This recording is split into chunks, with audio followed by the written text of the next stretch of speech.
বন্ধুগণ, সবাইকে নববর্ষের শুভেচ্ছা জানাচ্ছি। এবং নববর্ষে বা নববর্ষ আমাদের জন্য সুখ শান্তি বয়ে আনুক। তবে প্রতি বছরই প্রত্যেকেই আমরা নববর্ষে, ইংরেজি হোক আর বাংলা হোক, নববর্ষে নতুন বছরটিতে প্রত্যাশা করি অনেক কিছু। সবাই ভালো, সুন্দর, সমৃদ্ধি ইত্যাদি আশা করি, কিন্তু বাস্তবে অধিকাংশ ক্ষেত্রে তা হয় না। তবু আশা করতেই হবে, প্রত্যাশা করতেই হবে। তবে আমি নববর্ষের এই দিনে, বছরের প্রথম দিনে, আমার একটু শুধু ছোট্ট প্রত্যাশা, একেবারে ছোট্ট, অন্য কিছু না। সেটা হচ্ছে আমি আল্লাহর কাছে চাই এবং আমার মনোকামনা, আমার ফেনীবাসী এই বছরটাতে জালিম মুক্ত হোক। এই বছরটাতে ফেনীবাসী অত্যাচার নির্যাতনের হাত থেকে মুক্ত হোক। এবং এই যে আইয়ামে জাহেলিয়াতের একটা যুগ চলছে ফেনীতে, আল্লাহ যেন এটা থেকে মানুষকে মুক্ত করে। আর সারা পৃথিবীর জন্য, আমার জন্য, কোনো কিছুর জন্য আমি কোনো প্রত্যাশা করতে চাই না। এখন আমি মনে করি বিগত বছরটি আমার জন্যে ভালোই গেছে।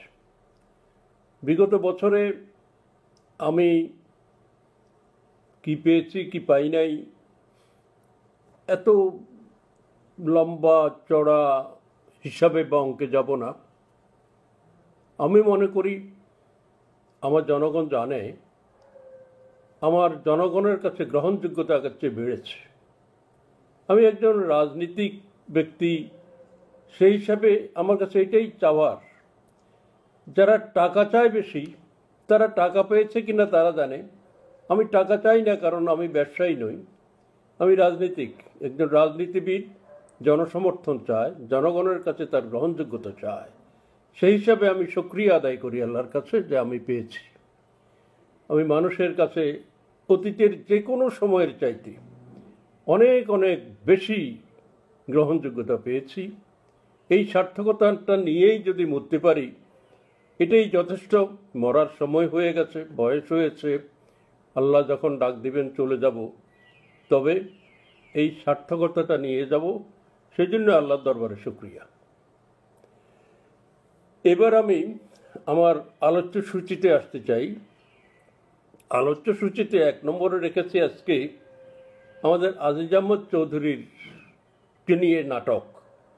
তবে তার আগে প্রথমেই আমি নবনির্বাচিত জেলা চেয়ারম্যান এবং তার পরিষদের সকল সদস্য যারা নির্বাচিত হয়েছেন তাদেরকে অভিনন্দন জানাই এবং আশা করতে চাই আগামী দিনে তারা জেলা পরিষদে বসে আমার জেলার জন্য কিছু উন্নতির কাজ করবেন। কিন্তু আমি অত্যন্ত দুঃখিত যে এই জেলা পরিষদটা বিগত দিনে আমি বলবো কিছুই করতে পারে নাই। কারণ আমার কাছে এটা অত্যন্ত অবাক লাগে, জেলা পরিষদের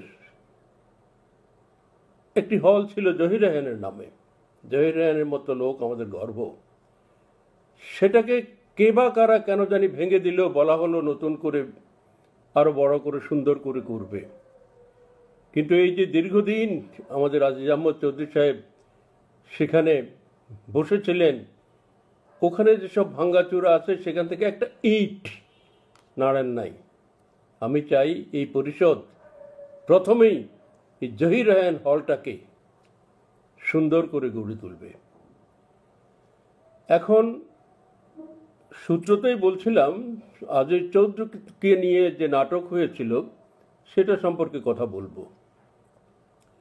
আজিজ আহমেদ চৌধুরী যখন নমিনেশন পেল, আজিজ আহমেদ চৌধুরীর নাম কিন্তু জেলা থেকে, ফেনী জেলা আওয়ামী লীগ থেকে যায় নাই। যাদের নাম গেছে তারা কেউ নমিনেশনটা পায় নাই। এতে প্রমাণ করে আজিজ আহমেদ চৌধুরীর গ্রহণযোগ্যতা দলের কাছে এখনো আছে, অনেক বেশি, সবার চেয়ে বেশি। এমনকি যার নাম 1 নম্বরও দিয়েছে আমি শুনেছি, সেটাও একেবারেই বিবেচনায় আনা হয় নাই। এখন যখন আজিজ আহমেদ চৌধুরীকে দিল, তাইলে তারা তাদের লোক যারা, তারা তো পেল না। তবু আমি বলেছিলাম আজিজ আহমেদ চৌধুরীকে নমিনেশন দিয়েছে, আমি খুশি। আজিজ আহমেদ চৌধুরী আমার লোক, কারণ আকরামুজ্জামান অমুকের লোক, আবার খায়রুল বাশার অমুকের লোক, বিভিন্ন লোকের বলেছিলাম, কারণ তারা তো ওদের নাম দিয়েছে, আজিজ আহমেদ চৌধুরীর নামটা দেয় নাই। এটাতেই তারা তেলে বেগুনে আগুন হয়ে গেল। তারা খুব ক্ষুব্ধ হলো এবং আজিজ আহমেদকে গান পয়েন্টে আমার বিরুদ্ধে একটি সাংবাদিক সম্মেলন করিয়ে কিছু বক্তব্য দিল। ওরা ভেবেছে এই 70 বছর বয়সেও আমি বুঝি কিছু বুঝি না। আমি আজিজ আহমেদের উপরে এই ব্যাপারে একেবারেই ক্ষুব্ধ নই। আমি প্রত্যেককে বলেছি, না, অনেকে বলেছে এইভাবে বলতে পারে, আমি নিশ্চয়ই পারে, কারণ বন্দুকের পিছনে বন্দুক ধরে রাখলে আপনিও বলবেন এভাবে। বলেছে ঠিক আছে, কিন্তু তবু আমি শুধু একটু উত্তর দিই এই জিনিসটা, যে এই আজিজ আহমেদ চৌধুরীকে আমি আওয়ামী লীগের সভাপতি বানিয়েছি। লোকে বলে যে আমি অন্যায় করেছি। এটা কেন? সিরিয়ালে নাকি 1 নম্বরে ছিল কোব্বাত আহমদ, আমি বানিয়ে দিয়েছি আজিজ আহমেদ চৌধুরীকে। হতে পারে ভুল, মানুষ মাত্রই, এটাও হতে পারে একটা ভুল, কিন্তু আমি তো তাইলে আজিজ আহমেদ চৌধুরীকে বানালাম। এমনকি দিল্লিতে নেত্রীর হাতে যে প্যানেল দিয়েছে, আমি সেখানেও আজিজ আহমেদ চৌধুরীকে সভাপতি করে প্যানেল দিয়েছিলাম এবং আজিজ আহমেদ চৌধুরীর সভাপতি হয়েছে। অর্থাৎ আমার একক ইচ্ছা এবং চেষ্টায় আজিজ আহমেদ চৌধুরী সভাপতি হয়েছে। এখন আজিজ আহমেদ চৌধুরী যদি সাংবাদিক সম্মেলনে বলে যে জয়নাল হাজারী আমি তার লোক নই, সে বিভ্রান্ত করছে মানুষকে। আমি জানি এটা তার অন্তরের কথা নয়। কেননা 2012 সালে মুক্তিযোদ্ধাদের সমাবেশে এই আজিজ আহমেদ চৌধুরী যখন তার নাম রহমান বিকমের আগে ঘোষণা করা হলো বক্তৃতার জন্য, সে ক্ষিপ্ত হয়ে উঠল। কারণ যারা গুরুত্ব যত বেশি তাদের নামটা তত পরে আসে। এখন সে দাবি করে যে সে রহমান বিকমের চেয়ে অনেক বেশি গুরুত্বপূর্ণ হতে পারে। এখন যেহেতু বলেছে, সঙ্গে সঙ্গে এই আজিজ আহমেদ চৌধুরী তেলে বেগুনে আগুন হয়ে মাইক ধরলেন গিয়ে খুব উত্তেজিতভাবে, এবং সেখানে অত্যন্ত দৃঢ়তার সাথে অত্যন্ত কঠোর ভাষায় বললেন যে আপনারা কি আমাকে ফালতু লোক ভাবেন? আমি আজিজ আহমেদ চৌধুরী, জয়নাল হাজারীর গড়া সভাপতি। এই জয়নাল হাজারী, এই সিংহ পুরুষ, এই মুক্তিযোদ্ধা আমাকে সভাপতি বানিয়েছে। আপনারা যারা ভাবেন আমি বাতাসের উপর এসেছি, হাওয়ায় ভেসে এসেছি, তারা ভুল ভাবেন। তাদেরকে আমি সংশোধন করে দিতে চাই, হুঁশিয়ার করে দিতে চাই, জয়নাল হাজারীর হাতে গড়া লোককে অপমান করে কেউ পার পাবেন না।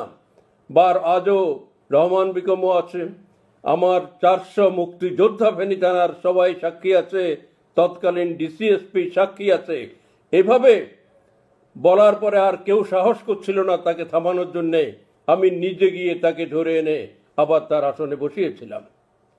সেই আজিজ আহমেদ চৌধুরীর সেদিনকার ভাষা, কথা ইত্যাদিতে বারবারই বলছিল, যেহেতু আমি জয়নাল হাজারী আমাকে বানিয়েছে, সেজন্য অবশ্যই আমি সভাপতি হিসাবে শক্তিশালী, ক্ষমতাবান। রহমান বেগম আমার থেকে অনেক নিচু, তার নাম কেন বলা হলো? এরপর বেশি কথা তো অনেক আছে, সেগুলো বলতে চাই না। আরেকটা উদাহরণ শুধু দেব। আমি যেবার ফেনী থানা মুক্তিযোদ্ধাদের নির্বাচনে অংশ নিলাম, সভাপতি হিসাবে বা চেয়ারম্যান হিসাবে ভোটে নামলাম, সেদিন এই আজিজ আহমেদ চৌধুরী ভোর সকালে 8টায় আমার বাসায় এলো এবং আমাকে নিয়ে গার্লস স্কুলে গেল। সেখানে সেই যে বসা দিল, ভোট শেষ হলো, দুপুরে ভাতও খায় নাই। ভোট শেষে জয়ী হওয়ার পরে আমাকে নিয়ে আবার আমার বাসায় এসে ভাষণ দিল রাত 12টায়। সেখানে আর কেউ আমার সঙ্গে এভাবে ছিল না। আগাগোড়া আমাকে গাইড করেছে, পরামর্শ দিয়েছে, বুদ্ধি দিয়েছে, মাঝে মাঝে ধৈর্য ধরার পরামর্শ দিয়েছে। আমি তার কাছে কৃতজ্ঞ। সেদিন সে আমাকে কিছুটা ধৈর্য ধরার পরামর্শ দিয়েছে, সাহস দিয়েছে, বুদ্ধি দিয়েছে। এভাবে আমরা দুজন একে অপরের কাছাকাছি ছিলাম। সুতরাং সেই লোকটা আজকে যদি হঠাৎ করে বলে বসে যে আমি জনসাধারণের লোক নই, সে বিভ্রান্ত করছে আমাকে নিয়ে, সেটা যে তার অন্তরের কথা নয়। ওই সিন্ডিকেটদেরও বোঝা উচিত আমি তার উপরে ক্ষিপ্ত নই। যাদের উপরে অসন্তুষ্ট তাদের উপরে ঠিকই অসন্তুষ্ট। সুতরাং এই জাতীয় এসব নাটক করে কোনো লাভ নাই, এসব নাটকে কোনো কাজ হবে না। আর ও কথাটা তখন এই আজিজ চৌধুরীকে অনাস্থা দিয়ে পরে অথবা বিদ্রোহী প্রার্থী দাঁড় করে দিয়ে ভয়ও লাগানো হয়েছিল। তখন কয়েকজন বিদ্রোহী প্রার্থী ছিল। আজিজ আহমদ চৌধুরীর অবশ্য তখন বোঝা উচিত ছিল যে আজিজ আহমদ চৌধুরীর বিরুদ্ধে কোনো বিদ্রোহী প্রার্থী থাকবে না, এটা তার বোঝা উচিত ছিল। কারণ এতজনকে ডিঙ্গিয়ে যখন দল তাকে নমিনেশন দিয়েছে, এসব ছোটোখাটো ষড়যন্ত্র তাকে কাবু করতে পারবে না। তো যাই হোক, যেটা হয়েছে, এসব নাটক যত কম করা যায় আমি মনে করি ততই ভালো। আজকে আমার সূচিতে, আলোচ্য সূচিতে বিষয়বস্তু কম, কিন্তু আমার একটা বিষয় বোধহয় একটু লম্বা হতে পারে। যদি লম্বা হয়ে যায় অন্য বিষয়গুলো বাদ দেব। আমি এখন না বললেই নয়, সেটা হচ্ছে আমার পত্রিকাটিকে এখন ফেনীতে যেতে দেয়া হচ্ছে না। তাতে বিপুল পরিমাণ মানুষের মনে কষ্ট। অনেক মানুষ পত্রিকার জন্য কেঁদেছে। বহু লোক ঢাকায় এসে পত্রিকা নিয়ে গেছে, বহু লোক নিজেরা ঢাকায় এসে পত্রিকা পড়ে গেছে। সেসব কথা নয়, আসল কথা হচ্ছে আমার পত্রিকা নিয়ে, আমার সম্পাদনা নিয়ে অনেক নাটক ইতিপূর্বেও হয়েছে। আমি যখন 1986 সালে প্রথম এমপি হলাম, তখন আমি তৎকালীন ডিসি হাবিবুর রহমানের কাছে একটি পত্রিকার ডিক্লারেশন চাইলাম এবং তিনি তা দিলেন। শেষ দিন যখন ডিক্লারেশন নিয়ে আসি, সেদিন তাকে জিজ্ঞেস করেছিলাম আর কোনো কাগজপত্র বা আর কোনো কিছু লাগবে কিনা। তিনি বলেছিলেন না, আর লাগবে না। তারপর পত্রিকা শুরু হলো। এ সময় জাফর ইমাম সাহেব বাইরে ছিল দেশের। তিনি দেশে এলেন, এসেই হাবিবুর রহমান ডিসিকে গালমন্দ করলেন এবং বললেন, আমাকে জিজ্ঞেস না করে কিভাবে দিলেন। উনি বললেন, আপনাকে কোথায় পাবো, আপনি তো দেশে ছিলেন না। বলে, তাহলে আমি আসা পর্যন্ত অপেক্ষা করতেন। এরপরে বললেন, এখন এটা বাতিল করেন। উনি বললেন, বাতিল করব? এটা তো আসলে আমি সব কিছু বৈধভাবে দিয়েছি। উনি জিজ্ঞেসও করেছিলেন আর কিছু লাগবে কিনা, এখন কি করে কিভাবে দেব। বলে, আপনি বলে দেন যে এটা ভুলক্রমে হয়েছে। একেবারে সাদা সিধা ব্যাপার। উনি আমাকে একটা চিঠি দিলেন, ভুলক্রমে হয়েছে। তো এই যে বিনা কারণে সেদিন আমার পত্রিকাটা বন্ধ করে দেয়া হলো। তখনকার আমাদের সাধ্য ছিল না, আমরাও এত কিছু বুঝতামও না, হাইকোর্ট টাইকোর্টে পারি নাই। যদিও হাইকোর্টে আসলে আমি আবার এটার বৈধতা পেতাম। এরপরে আবারও যখন আমরা ক্ষমতায় এলাম, ক্ষমতার পালা শেষ হলো 2001 সালে, তখন সোলেমান ডিসি এলো। সোলেমান ডিসি এসেও আবার কোনো কথা না বার্তা না, আমার পত্রিকাটাই, অবশ্য সে কিছুটা ফর্মালিটিজ অবজার্ভ করেছিল। সে আমাকে নোটিশ দিয়েছে, আমি তার উত্তর দিয়েছি। পরে সে বলেছে উত্তর সন্তোষজনক নয়, সুতরাং এটা বাতিল হলো। পরে আমি বিদেশ থেকে, বাইরে থেকে এসে হাইকোর্ট করে আবার আমার ওই সাপ্তাহিক হাজারিকার অনুমতি পেয়েছি। তো এভাবে এখন নয়, আমার পত্রিকার বিরুদ্ধে আগে থেকেই ষড়যন্ত্র হচ্ছে। আমি পত্রিকা ডিক্লারেশন নিয়েছি, সম্পাদনা করছি। আর কারো ব্যাপারে ফেনী অঞ্চলে এরকম হয় নাই। একবার আইয়ুব রহমানে যখন ইত্তেফাক বন্ধ করে দিয়েছিল, তখন তার সম্পাদক তোফাজ্জল হোসেন মানিক মিয়া বলেছিলেন, আমার সন্তানরা হচ্ছে আমার হাত, আমার মাথা হচ্ছে অন্য কিছু, আমার হৃৎপিণ্ড হচ্ছে পত্রিকাটা, ওরা আমার হৃৎপিণ্ডে আঘাত করেছে, কিন্তু লাভ হবে না, লাভ হবে না। এই জন্যে এই ইত্তেফাক আগেই বাংলার জনগণকে জাগিয়ে দিয়েছে। এখন ইত্তেফাক বন্ধ করলে আর কোনো লাভ হবে না। তারই ভাষায় আমিও বলি, হাজারিকা বন্ধ করে কোনো লাভ নাই। জনগণকে যা দেবার দিয়ে ফেলেছি। অন্যদিকে এখন সেই তোফাজ্জল হোসেন সাহেবের জমানা নাই, এখন তথ্য প্রযুক্তির জমানা। এই জমানায় হাজারিকা আমি চেষ্টা চালিয়ে যাচ্ছি অত্যন্ত দৃঢ়তার সাথে। আমি অনলাইন হাজারিকা করেছি। হাজারিকা এখন মানুষ, হয়তো অর্ধেক মানুষ যারা ব্যবসায়ী তথ্য প্রযুক্তির ধারে যায় নাই এখনো, তারা ছাড়া বরং দেশে বিদেশে আমার পাঠক, আমার কথা জানার আমার সূত্র আরও অনেক বেড়ে গেছে। সেই জন্যে আমি বলি, আমার কথা, আমাদের খবর এবং দুর্বৃত্তদের খবর সবই মানুষ পেয়ে যাবে, যেহেতু অনলাইন পত্রিকার মাধ্যমে।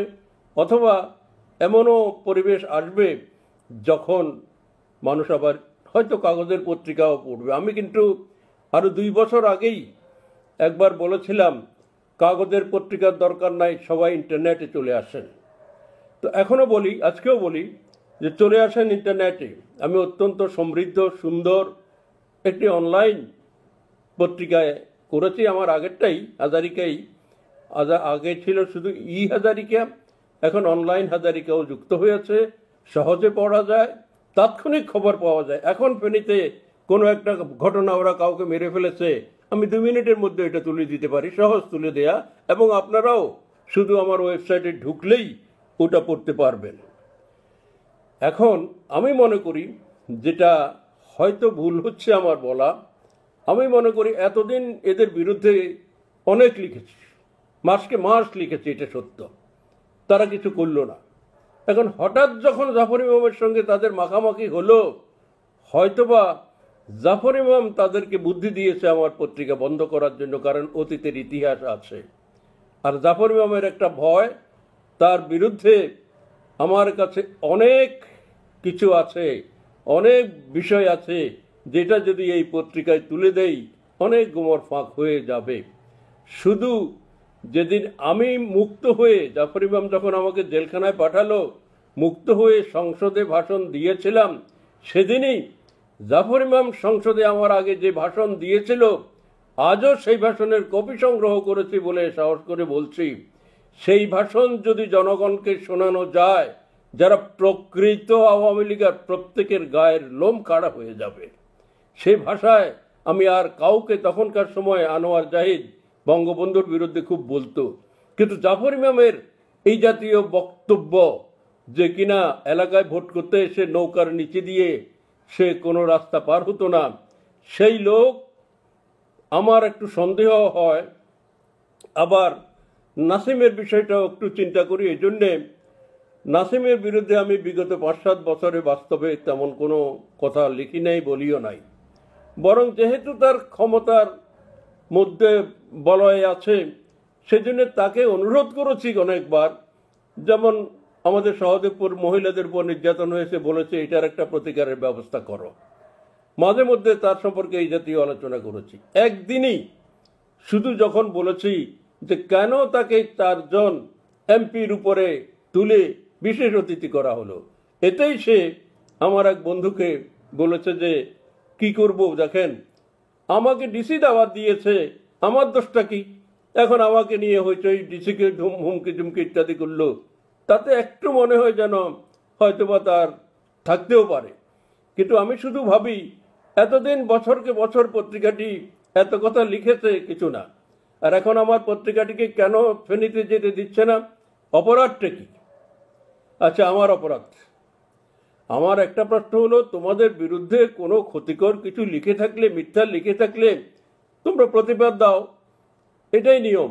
যদি আমি না ছাপি, তাহলে তুমি তোমার অল্টারনেটিভ ব্যবস্থা নিবে, সেটা নাই, কোনো কথা এটাতে বলা হলো না। আর প্রতিনিয়ত তো শেখ হাসিনা বা প্রধানমন্ত্রীর বিরুদ্ধেই তো কত পত্রিকায় লিখছে, দিনকাল প্রতিদিন বিএনপির কথা লিখছে, শেখ হাসিনার বিরুদ্ধে বলছে, আওয়ামী লীগের বিরুদ্ধে বলছে, তাতে তো পত্রিকা কোথাও বন্ধ হচ্ছে না। তাহলে আমার পত্রিকায় যদি কিছু লিখেও থাকি সেজন্য তো পথ আছে। আচ্ছা, সেটাও বড় কথা নয়, বড় কথা হচ্ছে হুমকি দিয়ে বলেছে যেই হকাররা এই কাগজ বিক্রি করবে, গরিব হকার, তাদের বিরুদ্ধে কঠোর ব্যবস্থা নেওয়ার জন্য। শুধু তারা নয়, পাঠক যারা পড়বে তাদের বিরুদ্ধেও ব্যবস্থা নেবে। কারণটা কি ইতিহাসে পৃথিবীর শুনি নাই। পত্রিকা জ্বালিয়েছে, পত্রিকা পুড়িয়েছে, পত্রিকার বিরুদ্ধে মামলা হয়েছে, পত্রিকার সম্পাদকের বিরুদ্ধে মামলা হয়েছে, আরো অনেক কিছু, সবই ঠিক আছে। কিন্তু যারা পত্রিকা পড়ে তাদেরকে পর্যন্ত এইভাবে হুমকি দেওয়ার ইতিহাস আমার জানা নাই। হকাররা গরিব মানুষ, তারা 2-4 পয়সা পেট চালানোর জন্য বিক্রি করে। এখন তারা তো দোষী নয়, কিন্তু তাদেরকেও, বিশেষ করে তাদের উপর হামলার হুমকি, তাদেরকে মারধর করার হুমকি ইত্যাদি দেওয়া হয়েছে। এগুলো গ্রহণযোগ্য নয়। সেজন্যে আমি বলছিলাম যে আমি যখন পত্রিকা প্রথম জাতীয় পার্টির আমলে বন্ধ করে দিল, তখন আমি মিজান চৌধুরী সাহেবের কাছে গিয়েছিলাম। তিনিও এই জাফর ইমামকে ফোন করেছিলেন, তখনকার সচিব, স্বরাষ্ট্র সচিব মোহাম্মদ আলী সাহেবকে ফোন করেছিলেন।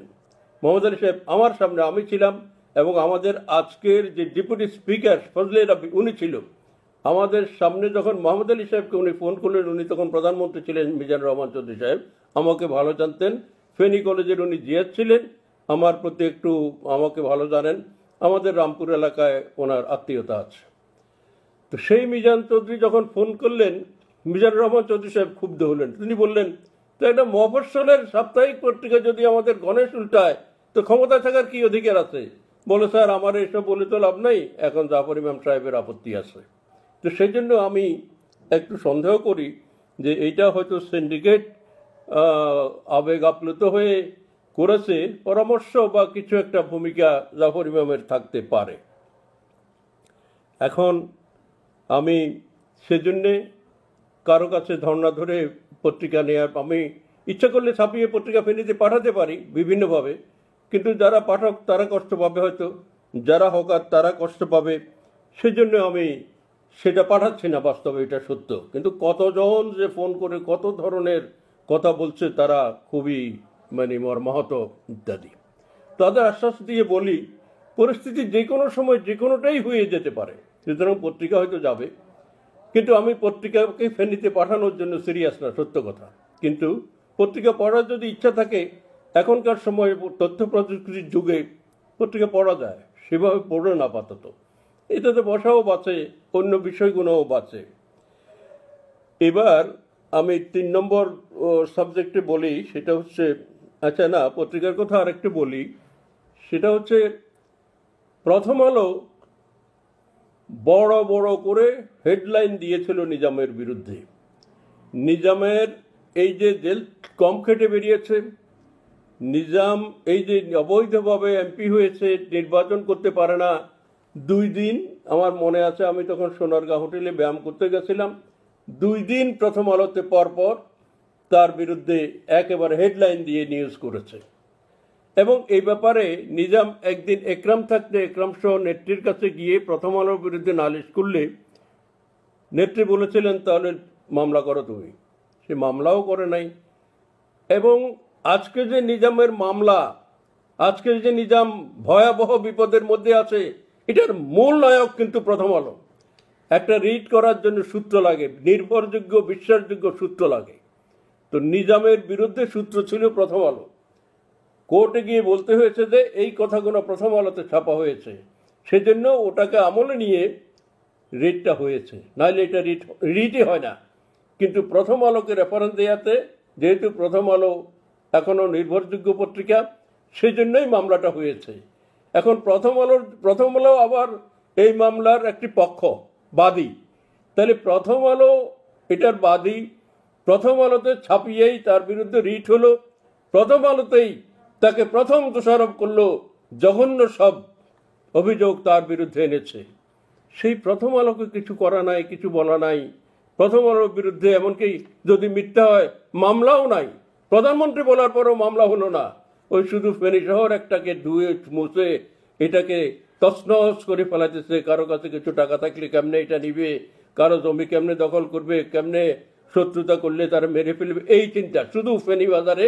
নাহলে সমস্ত কিছুর মূলে হইল, এবং এমনকি একরাম হত্যার পরে বাংলাদেশের প্রতিটি মিডিয়া অন্তত 15 দিন এককভাবে বলেছে এটা করেছে নিজাম, নিজামের দ্বারা হয়েছে, নিজামের ক্যাডাররা মেরেছে প্রতিনিয়ত। কিন্তু ঠিক আছে, আমি খুশি যে সে কোনো মিডিয়ার উপরে হাত দেয় নাই, ভালো। প্রথম আলোর উপরেও আমি বলি না যে হাত দাও, কিন্তু আমার কথা হচ্ছে আমারটা কিছু করলো না, অথচ আমারটার উপরে এভাবে ফেনে যেতে পারবে না, পাঠক মারবে, হকার মারবে।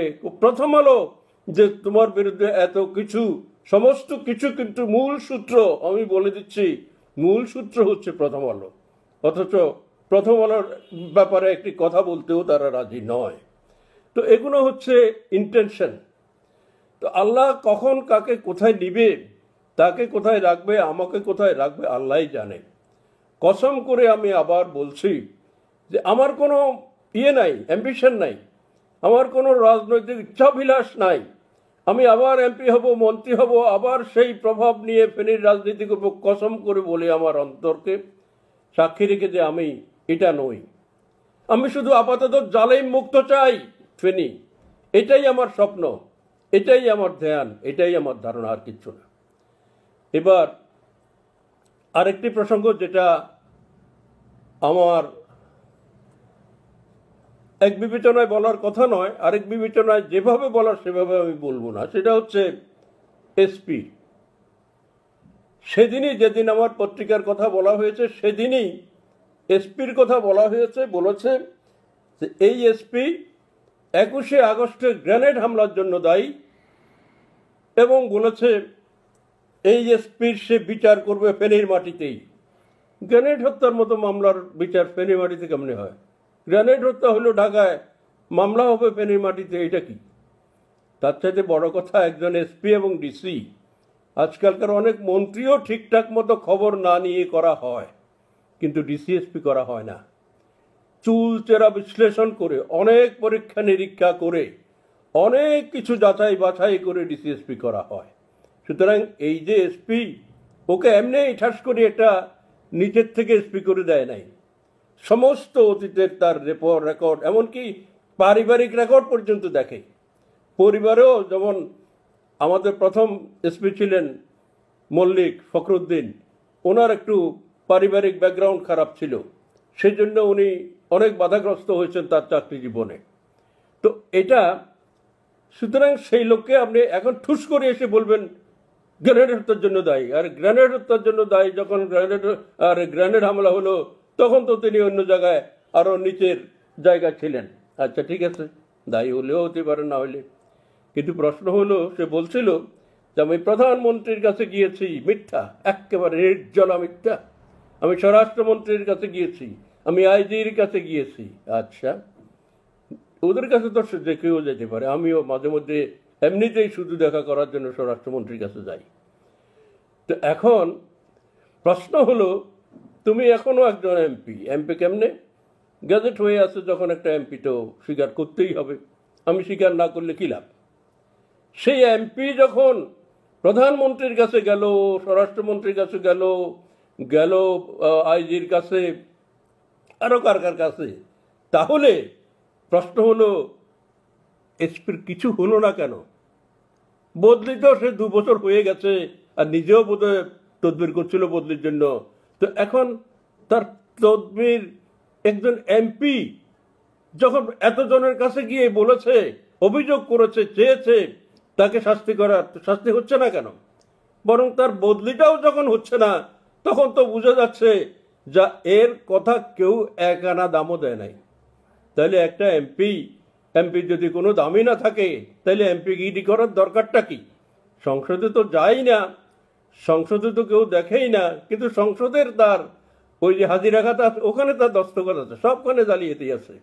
ওই পেছন দরজা দিয়ে আমরা স্কুলে থাকছি যেরকম নাম ডাকার সময় নামটা ইয়েস স্যার কই, তারপরে পেছন দিয়ে মুখ লুকিয়ে বেরিয়ে যেতাম, সেরকম সে ওই লবিতে থাকা খাতা সাইন করে পিছন দিয়ে চলে আসতো।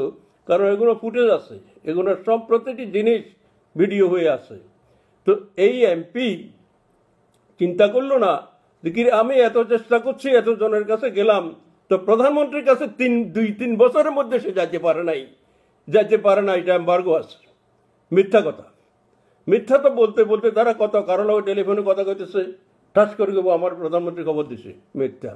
আর আমাদের চাটুকার কিছু আছে, এরা বলে এটা আমাদের কোনো জানাজায় গিয়ে উনি খুব জরুরি কাজে প্রধানমন্ত্রীর কাছে গেছে, উনি আসতে পারে নাই। তো এগুলো আসলে আমাদের দুর্ভাগ্য। তো সেই জন্য আমি বলি, যখন এই এসপির বিরুদ্ধে এতজনের কাছে গিয়েও কিছু করা গেল না, তাহলে তো বুঝতেই হবে যে বিষয়টা ভিন্ন রূপ পরিগ্রহ করেছে। আমি অত্যন্ত দুঃখিত যে আমার সবচাইতে গুরুত্বপূর্ণ বিষয়টা বলতে পারছি না, সেটা হচ্ছে মামলা সম্পর্কে মানুষ জানতে চান। সেই মামলা না বললেই নয়, সেটা হচ্ছে মামলাটা বিভক্ত রায় হয়েছে, আপনারা জানেন। এই বিভক্ত রায়ের কারণে এখন এই মামলার আপাতত 5টা স্তর। একটা হচ্ছে জজ সাহেবরা আপনার যে রায় দিয়েছেন, এই রায়টা লেখা শেষ হবে, এটার কারেকশন হবে, এটা চিফ জাস্টিস সাহেবের কাছে যাবে। এটা আশা করি এই মাসের মধ্যেই হয়ে যাবে। এরপরে আশা করি অবশ্যই আগামী মাসের মধ্যে চিফ জাস্টিস একজন বিচারক নির্ধারণ করবেন, একটা কোর্ট নির্ধারণ করবেন। সেই কোর্টে রায়টা হবে,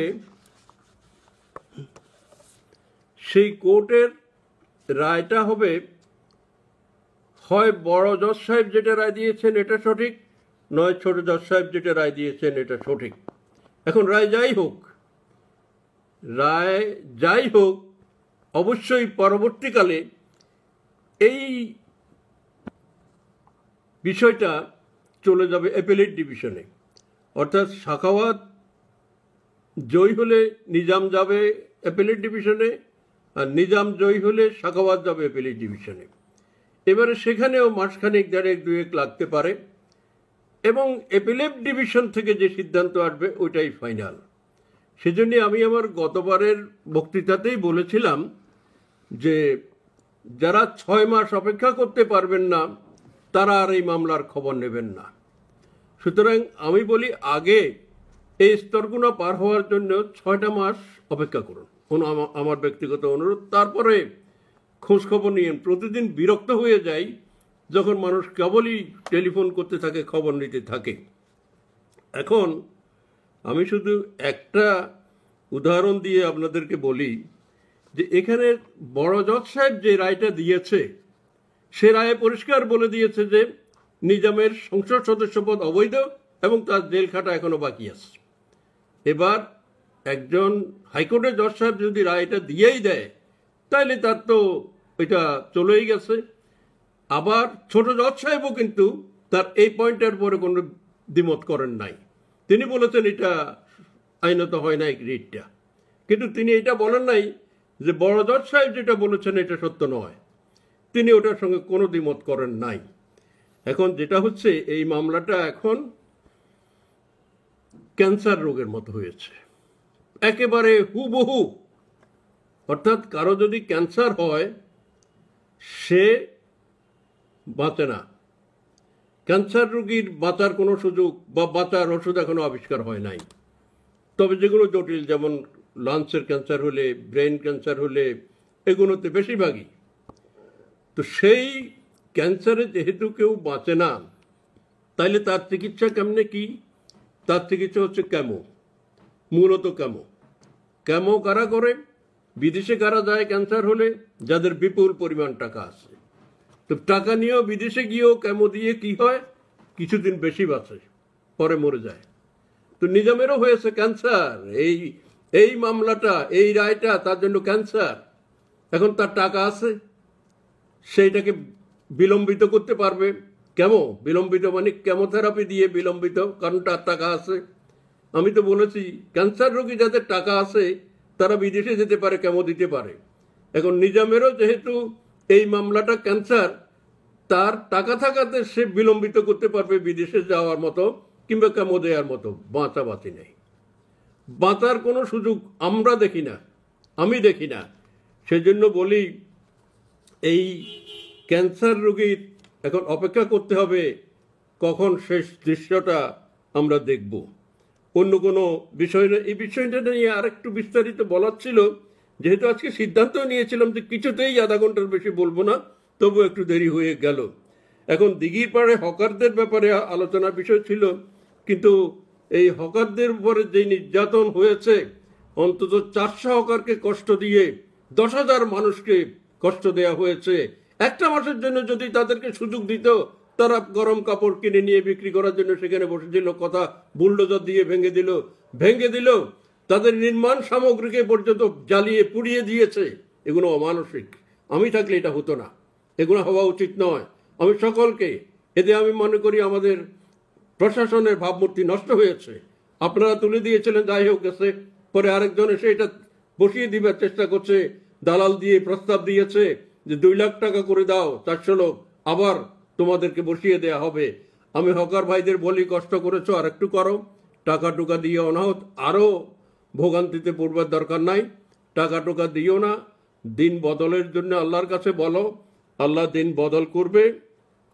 সুতরাং আমি মনে করি এটা ঠিক আছে। এখন আমাদের আলাউদ্দিন, আদেল তোমার বিপদ আছে, কারণ তুমি তার সব কিছু জানো। একরামেরও বিপদটা অনেকে বলে হয়েছে, সে অনেক কিছু জানে বলেই।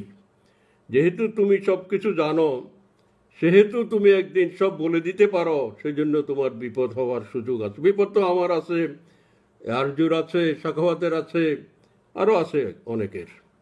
তো এখন আমরা শুনছি আবারও নাসিম মন্ত্রী হবে। হোক না, আমরা তো কোনোদিনও আপত্তি করি নাই। আমার ফেনীর থেকে একটা লোক যদি মন্ত্রী হয়ে আসলে আমাদের উপকারিত, সে তো মন্ত্রী হয়ে হয়তো আমি জয়নাল হাজারীকে কষ্ট দিবে, কিন্তু এলাকার তো কিছুটা ভালো হবে, সেই জন্যে আমি বলি না। তো দেখেন, এখন নিজাম মালয়েশিয়া গেছিল কদিন আগে, সেখানে গিয়ে বোধহয় সে তদবির নেগোসিয়েশন করলো, ওই আকাশকে বের করে দেওয়ার জন্য ফেনী জেলখানায় আছে। সে মালয়েশিয়া গ্রেপ্তার হয়ে বাংলাদেশে এসছে।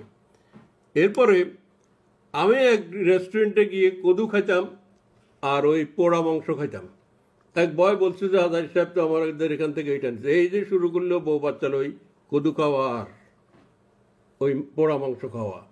এরপরে আমার ব্যাডমিন্টন প্লেয়ারদেরকে একদিন, সে প্রথম দিকে 11 সালে বিনা কারণে, একটা ছেলে কোনো রাজনীতি করে না, কোনো মিটিং মিছিলে যায় নাই, তাদের উপর হামলা করে কারো হাত ভেঙে দিয়েছে, কারো পা ভেঙে দিয়েছে, তাদের র্যাকেট ট্যাকেট ইত্যাদি লুট করে নিয়ে গেছে। অর্থাৎ আমি ব্যাডমিন্টন প্রিয়, আমি ব্যাডমিন্টনের জন্য সারা বাংলাদেশ জানে যে আমি ব্যাডমিন্টনকে উপরের দিকে নিচ্ছি, সেই জন্য সে ব্যাডমিন্টনকে ধ্বংস করতে চাইলো। এখন আবার নিজেই তার বাপের নামে ব্যাডমিন্টন দিচ্ছে। আমি এটা ধন্যবাদ জানাই। আমি বলি এটার কোনো খারাপ দিক নাই, উদ্দেশ্য সে যাই হোক, এটার খারাপ দিক নাই। এটাতে যদি লোকজন আসে, যায়, দেখে, আকর্ষণ হয়, ভালো কথা। কিন্তু সে তো আমি করেছিলাম। তাহলে সব কিছুতে আমাকে শুধু যদি এরকমভাবে নকল করে, আমাকে অনুসরণ করে, তো আমার সব কিছুকে অনুসরণ করো। আমার মতো করে ইংরেজিতে বক্তৃতা দাও, আমার মতো করে ছেলেপেলেদেরকে পড়ানোর চিন্তা করো, আমার মতো করেই মানে লেখালেখির একটা যে কোনো নিবন্ধ, প্রবন্ধ, গল্প লেখার চেষ্টা করো। তাহলে শুধু এই ব্যাডমিন্টনটা আর আমি কদু খাওয়া দিয়ে তো লাভ হবে না। তো বলেছি আর বলি না, কথা ছিল, সবসময় পারি না, কথা জমে যায় তো 1 মাসে। তো আবারও শুধু ওই দিয়ে বলি সেই কবিতার কথায়, দিনে দিনে বহু বাড়িয়াছে দেনা, শুধিতে হইবে ঋণ, হাতুড়ি শাবল গাইতি চালায়, ভাঙিল যারা পাহাড়, পাহাড় কাটা সে পথের দুপাশে পড়িয়া যাদের হাড়, তারাই দেবতা তারাই মানুষ, গাহি তাহাদেরই গান, জয় বাংলা।